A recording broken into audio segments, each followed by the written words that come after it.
അരളിയിൽ ഒരു കിളി കൊഞ്ചിപ്പാടി അന്നേരം ഒരു സുന്ദരിയാടി അരവാരം തകതാളം തല്ലി അരമണിക്കിങ്ങിനെ ഇക്കിളി പാകി ഇവകളെന്തു ഭംഗി ഇവളിലെ കവിളിനെന്തു കാന്തി അതരമാം ത്രിമധുരം നുകരാൻ ഭാഗ്യമേകുഭവതി മല്ലികപ്പൂ കണ്ടാൽ ചന്തമില്ല കരളേ ഉമ്മ വെച്ചുണർത്താനരുതേ മോഹമില്ല കരളേ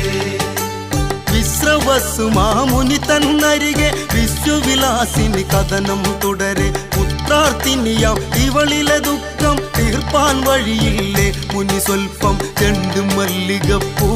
കണ്ടാൽ ചന്തമില്ല കരളേ ഉമ്മ വെച്ചുണർത്താൻ വെറുതെ മോഹമില്ല കരളേ മല്ലികപ്പൂ കണ്ടാൽ